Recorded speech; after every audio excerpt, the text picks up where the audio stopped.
이 시간에 우리 예배를 드리는 모든 성도님들 개인과 가정과 직장과 업에 하나님의 최고의 축복이 임하기를 주님의 이름으로 축원을 드립니다. 아멘. 주는 그리스도시요 살아계신 하나님의 아들이십니다. 아멘. 저와 여러분들이 지금 성경을 보고 있습니다. 이 성경을 보고 있는데 우리는 얼마든지 돈만 주면은 사올 수 있죠. 쉽게 구입할 수 있습니다. 그런데 우리나라에 복음이 처음으로 들어올 때에 성경이 없었습니다. 그래서 우리 선교사님들이 생각을 했어요. 어쨌든 이 성경을 저 조선이라는 나라에다 집어넣어야 되겠다. 이래가지고 저 중국 그 다음에 일본에서 선교사님들이 한국 사람 왔다 갔다 하는 사람 꼬셔가지고 한글을 배워서 성경을 이렇게 번역을 합니다. 그래 일단 우리나라에 막 집어넣었어요.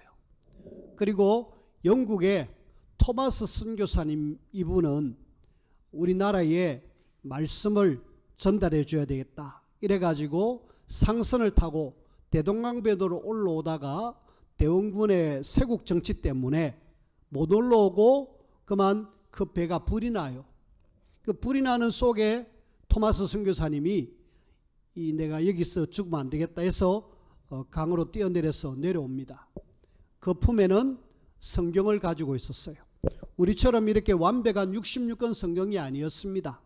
그냥 마태복음, 누가복음 이런 조그마한 쪽복음을 가지고 있었어요. 이렇게 가져와서 올라오니까 잡혔습니다. 잡히는 순간에 가지고 있던 걸 던졌어요. 가져가라고. 그리고 마지막으로 자기를 이렇게 교수형을 취했던 그 사형수에게 전달해 줬어요. 그렇게 전달받은 사람들 혹은 또 주워갔던 사람들 놀랍게도 이 말씀이 들어가니까 그 사람들이 살아나는 거 있죠. 하나님의 말씀이 뭐길래 우리가 지금 성경을 읽고 있는데 이 성경이 뭐길래 들어가면은 살아나는 그런 놀라운 역사. 우리나라가 정말 어두운 그런 시절을 보냈는데 이 하나님의 말씀이 들어오고부터 완전히 빛이 나기 시작했습니다. 그래서 전 세계에 지금 가장 선교사님을 많이 보내는 나라가 대한민국이 되어졌어요. 우리는 오늘 말씀 속에서 도대체 하나님은 성경을 통해서 뭔 이야기를 우리에게 하고자 하는가, 그걸 서론에서 함께 찾아내기를 바라고, 찾았다라면은 그걸 내가 내 걸로 만드셔야 됩니다. 자, 우리가 성경 계속 보고 있습니다만은 성경은 구약, 신약 이렇게 우리에게 이야기하고 있죠. 구약은 한마디로 뭔 이야기냐? 이 땅에 구원자를 보내줄게, 메시아에 대한 이야기를 하고 있습니다. 신약은 그 메시아가 바로 그리스도다. 이분이 누구냐? 예수님이시다. 그래서 성경은 다른 이야기 안 합니다.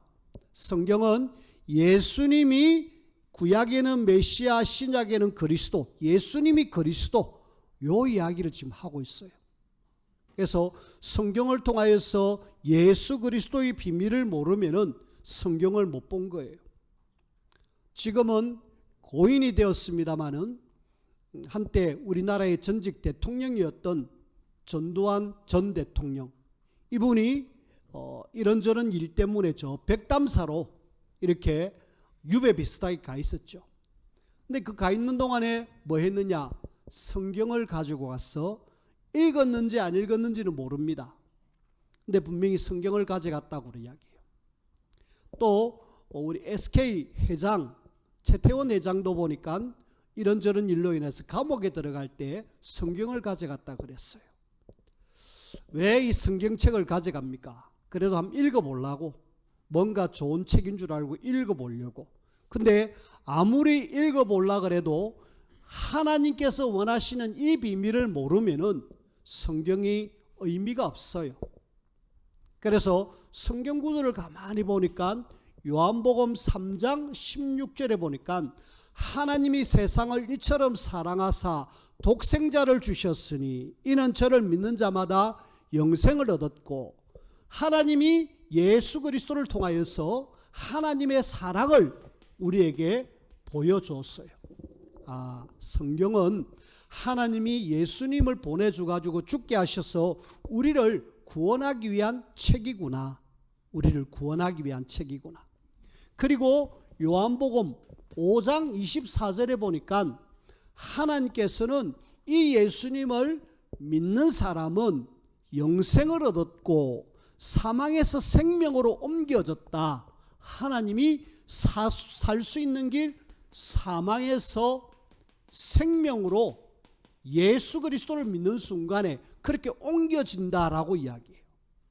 그리고 하나님 말씀에 고린도전서 1장 18절에는 이 구원의 길, 예수님을 믿는 것은 십자가에 대한 이야기라면서 십자가는 구원받은 하나님 자녀에게는 하나님의 능력이다라고 이야기합니다.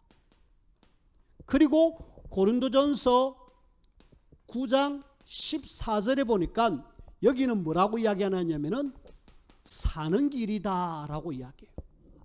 하나님의 말씀은 우리가 사망에서 생명으로 옮겨지고, 하나님의 말씀은 우리를 사랑한 책이구나. 그리고 여기는 어마어마한 능력이 나타나고 여기는 살 수 있는 길이 있구나. 그렇다면은 도대체 산다, 또 우리가 사망에 있다, 왜 그러느냐 아셔야 되죠. 그래서 간단하게 여러분들에게 구원의 길을 좀 말씀을 드릴게요. 하나님께서는 우리 사람, 인간을 만드셨죠. 인간을 만드실 때에 그냥이 아니라 최고의 축복된 존재로 하나님의 형상으로 만들어 가지고 하나님은 최고로 인간에게 축복을 주셨습니다. 에덴 동산이라는 가장 완벽한 장소에서 행복 누리면서 생육하고 번성하고 정복하고 다스리라 복을 주셨어요. 여기에 조건이 하나 있었습니다. 뭐냐? 선악과 따먹지 마라. 선악과 따먹지 말고 네가 에덴 동산에서 축복을 누리면서 행복하게 살아라 라고 하나님은 우리에게 사람을 만드실 때 그런 계획 속에 만들었습니다. 그런데 문제가 생겼죠. 하나님과 사람 사이가 이렇게 뚝 떨어지게 됐습니다. 뭐 때문에요? 말씀 순종하고 축복 누려야 될 사람이 말씀을 놓쳤어요. 선악과 따먹지 말라. 안 따먹어야 돼요. 근데 따먹었어요. 그것이 뭐냐? 창세기 3장 사건입니다. 하나님을 떠나게 되는 사건이 왔어요. 선악과 따먹으면서 하나님과 인간 사이는 완전히 단절이 되어져 버렸습니다. 여기에는 알고 보니까 요한복음 8장 44절에 너희 아비 마귀가 뱀 속에 들어가 가지고 선악과 따먹어라. 그래 가지고 따먹어 버렸어요. 이걸 우리는 뭐라 그러느냐? 로마서 3장 23절에 모든 사람이 죄를 범하였음에 하나님의 영광에 이르지 못하더니 라고 이야기하면서 죄라 그래요. 그래서 이 땅에 모든 하나님을 떠난 아담과 하와의 대표 이 때문에 이 땅의 모든 사람은 대표 원리에 의해서 우리는 다 이 문제 속에 있습니다. 하나님을 떠난 문제, 마귀 문제, 죄 문제. 하나님을 떠난 사람은 이것 때문에 어떻게 될까요? 결국에는 이 땅에 사는 동안에 엄청나게 불행합니다. 많이 힘들어요. 성경에 보면은 마귀한테 잡혀서 영적으로 육적으로 어려움을 당하고 결국은 어려움을 당하다가 지옥 가는구나. 너 후손도 그렇게 된다.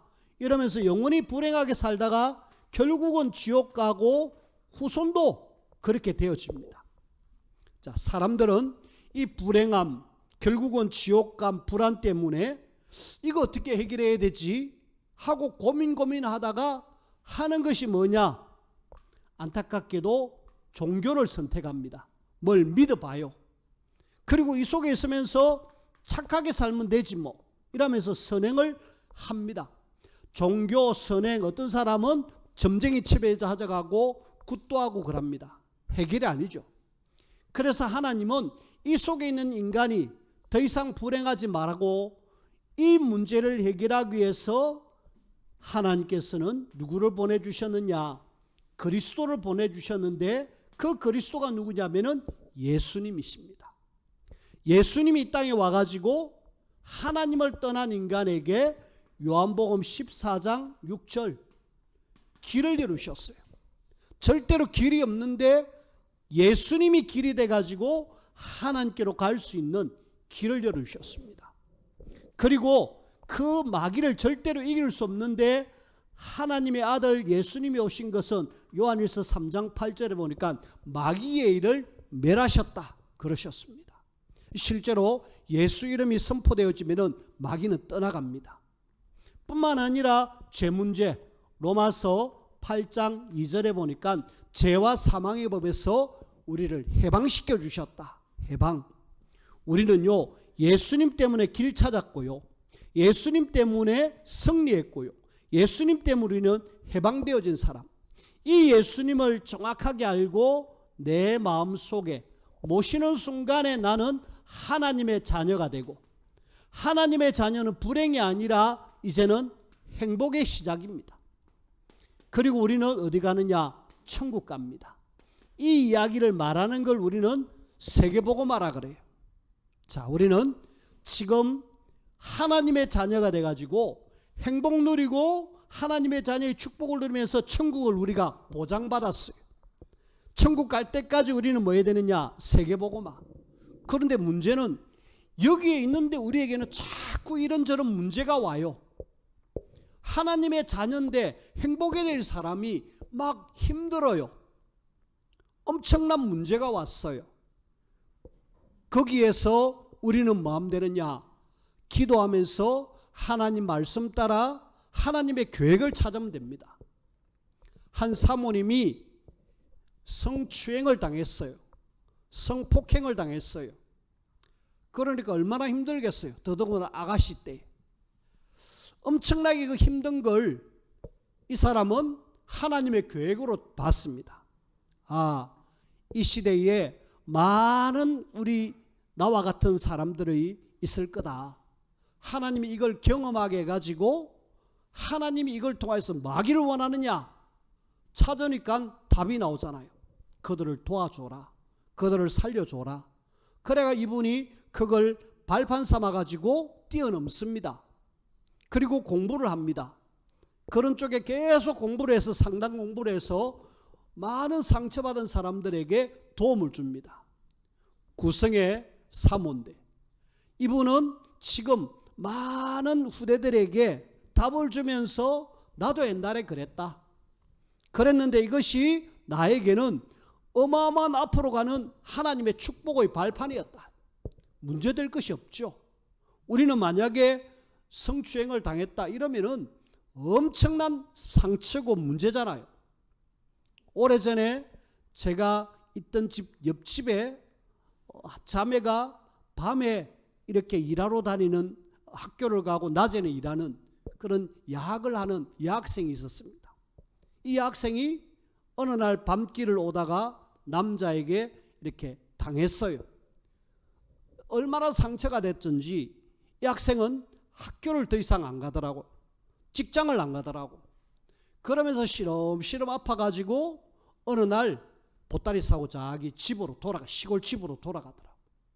아마 그것을 발판 삼지 않고 뛰어넘지 못하면은 평생 강력한 어떤 상처가 돼가지고 거기서 벗어나지 못할 거예요. 하나님의 자녀에게 어떤 문제가 있다, 하나님의 계획만 찾으면은 최고의 축복입니다. 혹시 오늘 구원받은 하나님의 자녀인데 나에게 행복이 아니라 뭔가 문제가 있다라면은 거기에 대한 하나님의 계획을 찾아내시길 바랍니다. 하나님이 여러분들에게 뭔가 좋은 걸 주시기 위한 하나님의 방법이라니까요. 우리는 성경 속에 많은 인물들 속에 하나같이 다 어려움을 당했어요. 제가 늘 이야기하는 그 요셉, 형들이 요셉을 죽이려고 그랬다니, 구덩이에 집어넣었다니까. 안 죽으니까 끄집어내 옷 벗겨가지고 노예로 팔았다니까. 요셉 입장에서는 엄청난 상처겠지요. 하지만은 하나님이 나를 집에서 건져내고 나를 애굽에 가기 위한 하나님의 계획을 알고 나니까 문제가 안 되는 거 있죠. 오히려 거기에서 하나님이 함께하는 비밀 누려가지고 가정의 총무가 돼가지고 가정을 다스릴 정도로 하나님의 축복 속에 쓰임받았습니다. 자, 오늘 우리는 예수 그리스도를 통해서 구원받은 하나님의 자녀다. 하나님의 자녀는 행복 누리면서 천국 갈 사람들이다. 여기에서 문제가 왔다. 하나님의 절대 계획을 찾아내자. 뭘로요? 말씀으로. 뭘로요? 기도로요. 그래서 오늘 여러분들이 말씀 속에서, 기도 속에서 하나님의 중요한 음성, 하나님의 중요한 계획 발견해내는 그런 저와 여러분들이 되어지길 바랍니다. 그런 속에 오늘 우리는 신명기 말씀을 계속 보고 있습니다. 신명기 말씀 속에 지금 이스라엘 백성들이 저 가나안 정복을 앞두고 있어요. 가나안 정복을 앞두고 있는데 이 정복을 앞둔 이 사람들에게 모세는 자꾸 뭔가를 이야기하고 있어요. 너거 가나안 땅 들어갈 거니까 들어가면은 어떻게 해야 된다. 그 내용이 오늘 말씀입니다. 왜 그러면은 그 이스라엘 백성도 그냥 데리고 가나안 땅 쑥 들어가면 될 건데 왜 자꾸 말씀으로 다지고 해서 그렇게 데리고 들어가느냐? 이유가 있습니다. 우리가 오늘 본론 속에서 먼저 앞선 세대를 한번 봐야 돼요. 앞서 있는 사람들, 그 사람들은 출애굽에 어마어마한 기적을 체험했습니다. 앞선 세대입니다. 이걸 우리는 광야 1세대라 그래요. 자, 40년 광야 생활을 거쳤습니다. 이 사람들이 1세대 사람들입니다. 근데 1세대 사람들이 사실은 다 실패했어요. 딱 2명 빼놓고 다 실패했어요. 그러니까 모세 입장에서는 얼마나 한이 되겠습니까? 그 애굽에서 하나님의 역사와 기적으로 건져냈고 그리고 광야 40년을 거쳐가지고 하나님의 기적을 엄청나게 체험했는데 그 체험했던 사람들이 광야에서 싹 다 삶을 마감해나니까 모세 입장에서는 우리 광야 2세대들은 절대로 이러면 안 되겠다라는 내용이잖아요. 그러면은 우리가 광야 1세대 사람들이 왜 실패했는가? 그걸 우리가 보자는 거죠. 광야 1세대 사람들은 사실은 광야 40년 뺑뺑 돌면서 싹 다 광야에서 삶을 마감했습니다. 왜 그렇습니까? 제일 먼저 하나님은 모세에게 광야 2세대에게 계속 말씀을 주시는데 이 1세대들은 하나님의 말씀을 놓쳤습니다. 하나님의 말씀을 놓친 세대가 바로 광야 1세대들입니다. 안타깝지요. 하나님의 말씀, 야 너희들 내가 애굽에서 건져냈다. 내가 너희를 광야를 거쳐서 가나안 땅 데리고 들어갈게. 그 가나안 땅에는 내가 복을 주는 땅이다. 너희 조상들에게 약속한 땅이야. 너희들 저 가나안 땅 데리고 들어갈 거야. 근데 이 1세대들은 하나님의 말씀을 아예 안 들었지요. 들었지만은 그냥 허투루 들었어요. 하나님께서는 가나안에 대한 말씀을 주셨고 분명히 정복에 대한 말씀을 주셨는데 이 말씀을 붙잡은 사람이 한 명도 없어요. 그러니까 가나안에 대한 소망이 없고 당장 눈앞에 있는 뭔가만 자꾸 보이는 거 있죠. 그래서 하나님의 말씀을 놓치니까 뭐만 보이느냐? 환경, 안 좋은 환경. 우리에게 물이 없습니다. 우리에게 음식이 없습니다. 광야 없지요. 근데 하나님이 다 책임지시잖아요. 근데 이 사람들은 하나님의 말씀, 하나님을 바라보기보다는 늘 안 좋은 환경을 바라보고 계속 뭘 선택하느냐? 불신앙을 선택하는 거 있죠. 뭘 선택한다? 불신앙. 불신앙 선택하니까 하나님은 말씀을 통해서 가나안 정복에 대한 이야기를 하는데 이 사람들은 우리 못 들어갑니다. 실제로 너희들 중에 12명 정탐꾼 세워라. 각 지파의 대표들 불러라. 불러가지고 저 가나안 땅 한번 들어가 봐라. 진짜 그 땅을 줄 땅인지 안 줄 땅인지 정탐만 보고 오너라. 정탐하고 왔어요. 12명의 보고는 10명은 안 됩니다. 2명은 됩니다. 여호수아 갈렙. 결국은 다수결의 의견에 따라서 싹 다 10명의 의견을 다 따르고 우리는 못 들어간다. 불신앙. 하나님보다 환경을 선택해가지고 결국은 불신앙에서 하나님의 말씀을 놓쳐가지고 어려움을 당하는 거 있죠. 안타까운 세대입니다.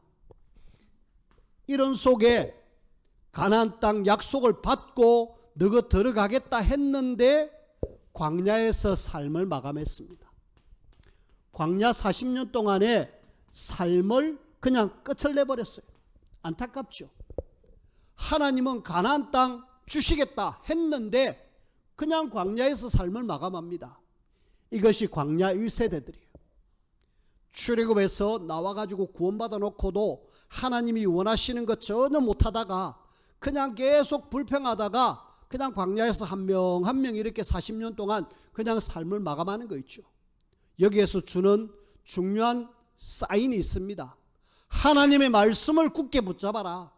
하나님의 말씀은 살아있는 말씀, 반드시 성취될 말씀이다. 말씀 놓치면 안 된다. 광야의 세대들에게 확실하게 지금 심어넣는 거 있죠. 여러 가지 내용들을 심어넣고 있는데 그중에 우리는 오늘 2가지를 볼 거예요. 그래서 우리는 이 광야 1세대가 삶을 아주 비참하게 살은 이런 사람들처럼 하지 말자라는 거죠. 그래서 이스라엘 백성들에게 너희들이 평생 지키고 행할 규례와 법도 규칙과 법이 있다. 이거 꼭 지켜라라는 내용이죠. 그 2가지 내용을 오늘 우리가 살펴볼 건데요. 그 첫 번째가 뭐냐?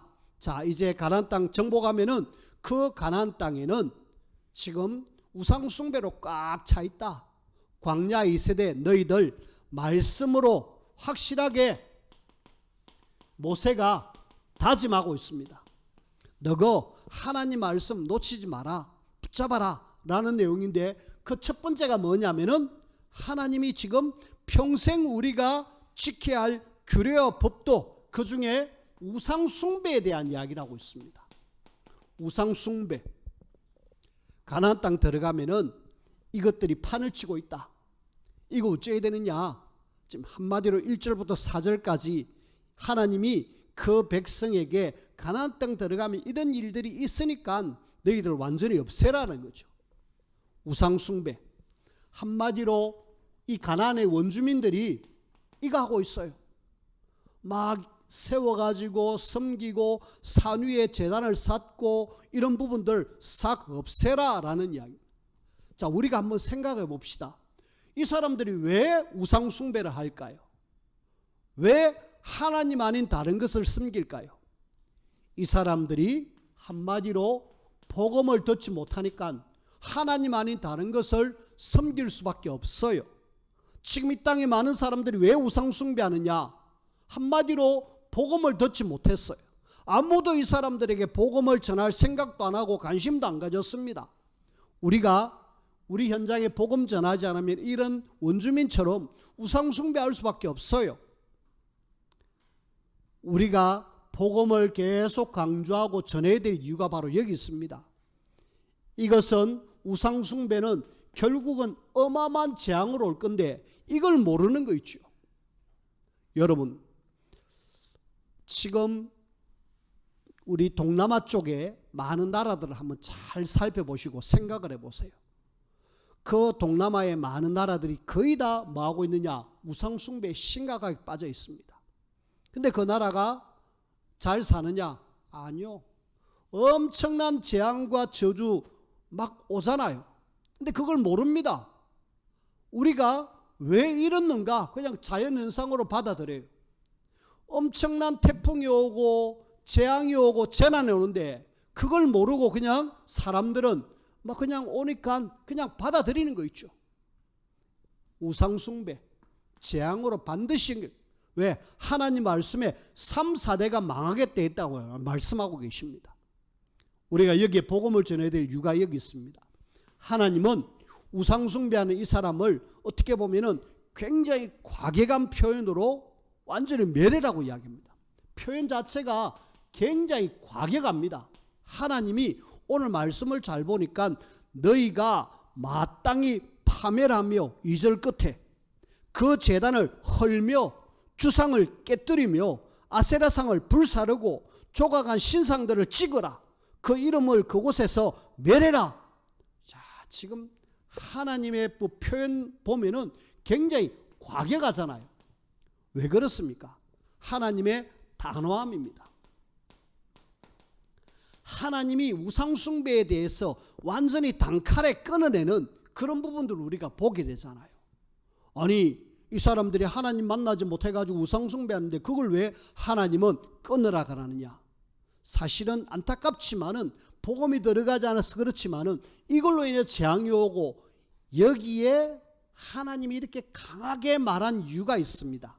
4절 끝에 보니까 뭐라고 이야기하느냐 하면은 너희의 하나님 여호와께는 너희가 그처럼 행하지 말고, 한마디로 이스라엘 백성들이 이 가나안 땅에 들어가면은 이 우상 숭배에 대한 영향을 받을까 싶어가지고. 근데 이렇게 지금 말씀을 주셨잖아요. 우상 숭배를 완전히 없애라 말씀을 주셨잖아요. 근데 이스라엘 백성들은 이 말씀을 딱 붙잡고 우리는 우상 숭배 안 해 이래야 되는데, 들어감과 동시에 싹 없애야 될 그 부분들을 없애지 않습니다. 그래가 결국은 그 가나안 땅 딱 들어가자마자 굉장히 우상 숭배의 영향을 받습니다. 그래가 계속 어려움을 당하는 거 있죠. 이스라엘 백성들입니다. 그럼 우리가 다시 말씀 놓쳐서 1세대가 이렇게 망했는데 2세대 너희들은 말씀 잡고 하나님만 바라보라고 이야기했는데, 그렇게 말씀했는데도 불구하고 또 너희들이 들어가서 우상숭배하는 이런 부분들을 보면서 모세는 이미 대충 눈치챘어요. 아, 이 광야 2세대들이 가나안 땅 들어가면 여기 영향받을 수밖에 없겠구나. 우리가 예방주사를 맞잖아요. 예방주사를 왜 맞느냐? 미리 내가 어떤 문제가 오기 전에 예방주사를 맞듯이 그리 했는데도 불구하고 여전히 여기에 또 영향받는 거 있죠. 누가 뭐래도 하나님의 자녀는 말씀에 굳게 붙들려져서 어떤 속에서도 흔들리지 않는 하나님의 사람으로 저와 여러분들이 세워져야 돼요. 그러지 않으면은 반드시 사단은 우리를 공격해서 어떤 속에서든지 넘어뜨리려고 애를 씁니다. 그래서 하나님의 말씀에 굳게 붙들리는 하나님의 자녀 되어지기를 주님의 이름으로 부탁을 드립니다. 우상숭배에 대한 이야기를 하면서 이제는 두 번째 하나님께서 또 말씀하는 중에 이스라엘 백성들이 늘 중심이 되어야 될 것, 이스라엘 백성들의 중심이 뭐가 되느냐? 오늘 우리가 12장을 쭉 다 읽어봐야 되는데 오늘 여기 똑같은 내용의 몇 가지 글자가 쭉 나옵니다. 5절에 보니까 너희 모든 지파 중에서 택하신 곳인 그 계실 곳으로 찾아 나아가서 택하신 곳. 하나님이 뭔가 이제 가나안 땅 들어가면 택한 곳이 있다. 택한 곳이 뭐냐? 그걸 이야기하는 거 있죠. 여지껏 지금 광야 생활을 하고 있었잖아요. 광야 생활을 하고 있었는데 이제는 너희들이 가나안 땅 들어가면은 한 곳을 선택했다. 이걸 우리는 신학적인 용어로 중앙성소라 그럽니다. 중앙성소. 성막이 광야 생활 중에 40년 동안 있었듯이 이제는 가나안 땅 들어가면은 이제는 이걸 하나 딱 정해가지고 성소로 만들어서 너희들 쫙 모여라. 모여서 하나님 앞에 나오느라 이거거든요. 중앙성소를 만든 이유가 뭡니까? 내가 너희와 함께 할게. 그리고 내가 너희들과 함께 있겠다라는 그런 상징입니다. 하나님의 임재의 장소입니다. 여지껏 광야에서는 하나님은 성막을 만들어 가지고 혹은 또 해막이라 그러죠. 해막을 만들어 가지고 계속 움직였잖아요. 이제는 이제 움직이는 거 아니다. 움직이는 거 아니고 한 곳에 정해라. 그래 가지고 실제로 여호수아 18장 1절에는 실로라는 곳에 회막을 만듭니다. 이스라엘 백성들이 가나안 땅 실로라는 장소에 들어가서 회막을 만듭니다. 그리고 그 실로가 나중에는 솔로몬 시대에 예루살렘에서 이제는 성전을 만들어요. 솔로몬 시대에. 그래서 지금 성막에서 실로 회막에서 성전으로 옮겨지는 그런 어떤 중앙 성소의 그런 역할을 지금 이야기하고 있습니다. 자, 이런 어떤 장소를 하나님은 선택한 이유가 뭡니까? 여기에서 많은 제사를 이야기하고 있어요. 번제, 그 다음에 자원제, 서원제, 이런 제사들을 이야기합니다. 이 제사는 하나님 앞에 드리는 예배입니다. 한마디로 우리가 지금 드리는 예배입니다. 하나님은 예배를 통하여서 하나님의 영광을 받으시고 하나님의 자녀에게 축복을 주는 하나님의 방편이다. 하나님의 자녀가 하나님께 나와서 하나님 앞에 예배를 제사를 드리면서 하나님 내가 지은 죄 용서해 주시고 나 하나님 바라봅니다. 그러면서 계속 나오기를 원했어요. 그걸 중앙성소 나중에는 이 성전을 만들어 갖고 이런 일을 했습니다. 올 때 그냥 오지 말고 너희들이 11조 혹은 또 예물 이걸 가져오너라. 왜요? 성전을 유지해야 되니까. 여기에는 제사장과 레위지파가 있으니까 이 사람들 아무 일도 안 하니까 요것만 전적으로 맡아 있으니까 여기에 너희들이 분담을 내가지고 11조를 드리고 그리고 이 성전을 잘 유지해라. 그리고 또 예물이 남으면은 가난한 사람들 도와주는 그런 일을 한다. 라는 것이 하나님 앞에 드리는 예물의 이유입니다. 자, 오늘 우리는 예배를 통해서 조금만 생각해 봅시다. 만약에 하나님이 만들어 놓은 성전 중앙성소에 예배를 드리러 늘 가야 되는데 한 번 빠졌다. 이거는 하나님 앞에 축복으로 나아가는 하나의 다리가 없어지는 거예요. 우리는 예배가 하나님의 축복 속으로 가는 징검다리입니다. 이 다리가 365일 우리 52주라 치십시다. 52주가 이렇게 징검다리가 나눴는데 그걸 하나 뺐다, 두 개 뺐다 이러면은 그 길을 가는 게 얼마나 힘들겠습니까? 그래서 예배는 하나님 앞에 나아가는 축복의 징검다리다. 절대로 놓치지 마라. 지금 오늘 성경 말씀을 가만히 보니까 여호와께서 택하실 그곳을 만들어 가지고 계속 나오너라 라는 이야기잖아요. 나와서 하나님을 만나고 하나님의 자녀의 축복을 누리고 거기에서 하나님 주시는 응답과 비밀을 누리라는 장소가 바로 성전이고 중앙성소 제도로 지금 만들어 놨어요.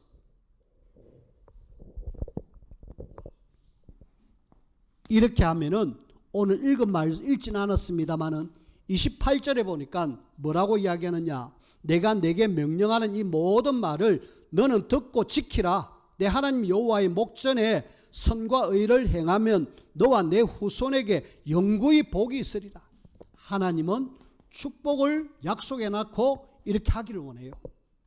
그래서 하나님은 이미 우리에게 이 복을 예배해 놓고 하나님께 나오기를 원하고 이런 장소를 만들어 놓은 거 있죠. 그렇다면 우리는 이 축복을 예배해 놓은 거 받아 누리면 되는데 이걸 하나님의 자녀들은 놓친 거 있죠. 그래서 결국 오늘 광야 2세대들에게 두 가지 이야기합니다. 하나는 우상숭배 하지 마라 말씀 잡고, 또 하나는 중앙성소를 만들어 놨으니까 여기 와서 마음껏 예배하고 하나님 앞에 드리고 하나님의 축복을 받아 누리라 라는 이야기죠. 근데 이스라엘 백성들이 사실은 이렇게 말씀을 주셨는데 놓쳤어요.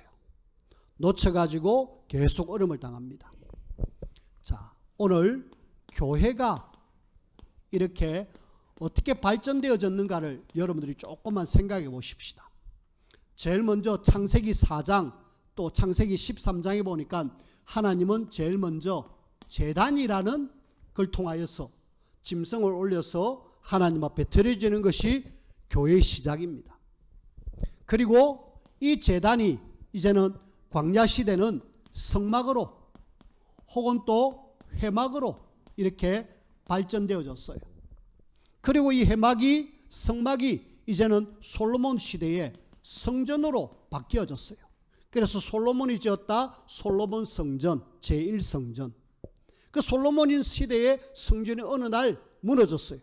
하나님은 스룹바벨을 통해서 제2성전, 그 스룹바벨이 또 성전이 무너지니까 제3성전 헤롯이 지었습니다.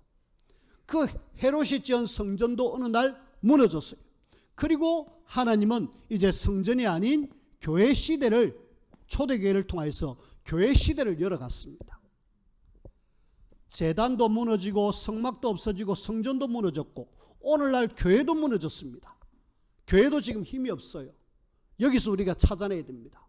하나님이 이렇게 만나서 예배하고 예물을 드려서 하나님의 축복을 누리기를 원하는 이 장소가 지금 사실은 문을 닫고 있거든요. 위기입니다. 도대체 왜 그러느냐? 여기서 우리가 답을 찾아내야 돼요. 하나님이 원하시는 이 복음이 지금 사실은 없었어요. 복음이 없는 성전, 하나님을 만날 수 없습니다. 복음은 예수 그리스도라 가라잖아요. 예수 그리스도는 하나님을께로 나아갈 수 있는 유일한 길인데 이 비밀이 없으니까 교회는 있어야 될, 성전이 있어야 될 이유가 없잖아요. 그리고 복음이 없는데 237 나라, 지금 전 세계 사람들이 복음을 기다리고 있는데 이걸 지금 하는 이방인들이 살 수 있는 이방인의 뜰이 없었어요. 외국인들이, 이방인들이 와서 하나님을 만나고 축복을 누려야 되는데 이걸 지금 못했다니까. 그러니까 결국은 있어야 될 이유가 없잖아요.